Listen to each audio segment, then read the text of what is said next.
warahmatullahi wabarakatuh. Nama saya Sinta Resmi Ali dari Prodi Relasi Industri. Di sini saya akan mempresentasikan bab tentang Pancasila sebagai ideologi negara. Pada kali ini saya akan membahas yang pertama ada ideologi negara, yang kedua ideologi tertutup dan ideologi terbuka, yang ketiga Pancasila sebagai ideologi negara Indonesia, yang keempat urgensi Pancasila sebagai ideologi negara. Pada pembahasan pertama ada ideologi negara. Ideologi menurut KBBI didefinisikan sebagai kumpulan konsep bersistem yang dijadikan asas pendapat yang memberikan arah dan tujuan untuk kelangsungan hidup. Ideologi juga diartikan sebagai cara berpikir seseorang atau suatu golongan. Ideologi dapat diartikan paham, teori, dan tujuan yang merupakan suatu program sosial politik. Kemudian ideologi menurut para ahli. Yang pertama ada A.S. Hornby. Ideologi adalah seperangkat gagasan yang membentuk landasan teori ekonomi dan politik yang dipegang oleh seseorang atau sekelompok orang. Kedua ada Gunawan Setiardja. Ideologi adalah seperangkat ide asasi tentang manusia dan seluruh realitas yang dijadikan pedoman dan cita-cita hidup.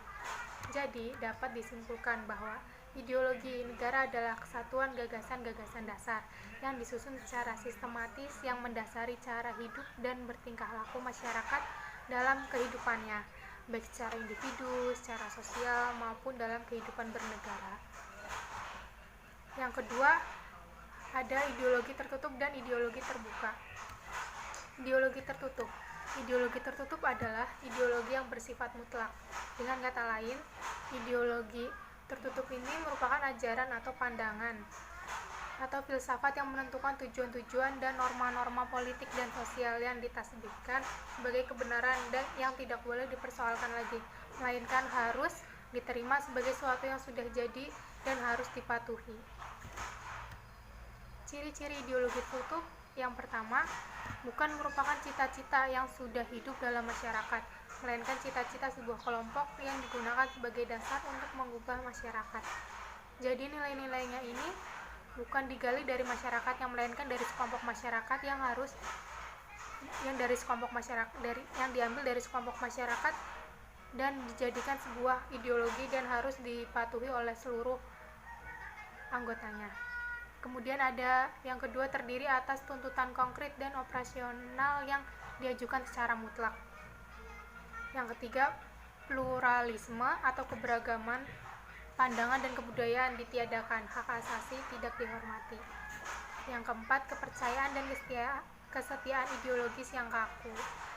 Kemudian yang kedua ada ideologi terbuka. Ideologi terbuka adalah ideologi yang tidak dimutlakan. Dapat diartikan juga bahwa nilai-nilai dan cita-citanya tidak dipaksakan dari luar, melainkan digali dan diambil dari kekayaan rohani, moral, dan budaya masyarakat itu sendiri. Ideologi terbuka merupakan ideologi yang dapat berinteraksi dengan perkembangan zaman atau fleksibel dan adanya dinamika secara internal. Ciri-ciri ideologi terbuka. Yang pertama, merupakan kekayaan rohani dan budaya masyarakat atau falsafah. Jadi bukan keyakinan ideologis kelompok orang, melainkan kesepakatan masyarakat. Yang kedua, diciptakan oleh negara tetapi ditemukan dalam masyarakat itu sendiri. Ia adalah milik seluruh rakyat dan bisa digali dan ditemukan dalam kehidupan mereka. Jadi nilai-nilai yang ada dalam ideologi terbuka itu digali dan nilai-nilainya itu merupakan nilai-nilai dari masyarakat itu sendiri. Jadi bukan merupakan punya sekelompok orang ataupun satu golongan. Yang ketiga, dinamis dan bersifat relevan terhadap berbagai perkembangan zaman. Jadi ideologi terbuka ini tidak akan tergerus oleh zaman karena nilai-nilainya yang fleksibel dan dinamis. Menghargai pluralitas atau keberagaman, kemajemukan, sehingga dapat diterima warga masyarakat yang berasal dari berbagai latar belakang budaya dan agama. Ketiga ada Pancasila sebagai ideologi negara. Sebagai suatu ideologi bangsa dan negara Indonesia, maka Pancasila pada hakikatnya bukan merupakan suatu hasil perenungan atau pemikiran seorang atau sekelompok orang saja, sebagaimana ideologi-ideologi lainnya yang ada di dunia. Namun, Pancasila diangkat dari nilai-nilai adat istiadat, nilai-nilai kebudayaan, serta nilai-nilai religius yang terdapat dalam pandangan hidup masyarakat Indonesia sebelum membentuk negara. Jadi, ideologi Pancasila ini ideologi yang nilai-nilainya digali dari masyarakat Indonesia itu sendiri sebelum membentuk suatu negara.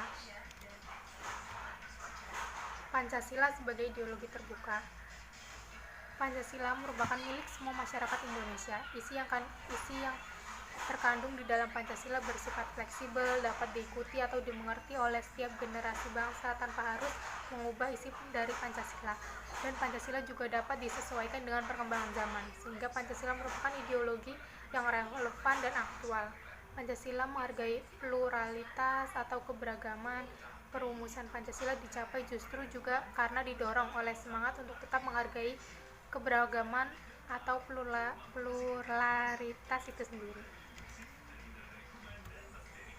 Yang keempat, urgensi Pancasila sebagai ideologi negara. Peran ideologi negara itu bukan hanya terletak pada aspek legal formal, melainkan juga harus hadir dalam kegiatan konkret masyarakat itu sendiri. Beberapa peran konkret Pancasila sebagai ideologi meliputi hal-hal sebagai berikut. Yang pertama, ideologi sebagai penuntun warga negara. Artinya, setiap perilaku warga negara harus didasarkan pada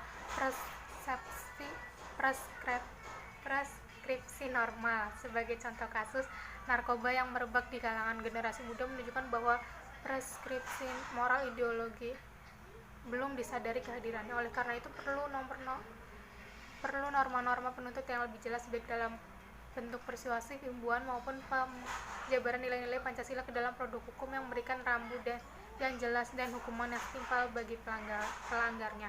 Dan yang lebih penting, nilai-nilai Pancasila itu harus ditanamkan oleh setiap masing-masing individu agar dapat dijadikan pedoman dan terhindar dari ancaman-ancaman seperti narkoba maupun yang lainnya. Yang kedua, ideologi sebagai penolakan terhadap nilai-nilai yang tidak sesuai dengan Pancasila. Nah, dalam hal ini sebagai contohnya itu kasus terorisme yang terjadi dalam bentuk pemaksaan kehendak ataupun kekerasan. Hal ini bertentangan dengan nilai toleransi berkeyakinan, hak-hak asasi manusia dan semangat persatuan. Disinilah peran Pancasila diperlukan sebagai ideologi negara, itu sebagai benteng untuk mencegah masuknya paham dan ideologi yang bertentangan dengan Pancasila dan dapat mengancam keutuhan bangsa dan negara.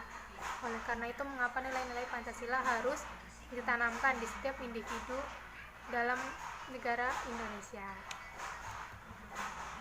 Sekian presentasi dari saya, kurang lebihnya saya mohon maaf.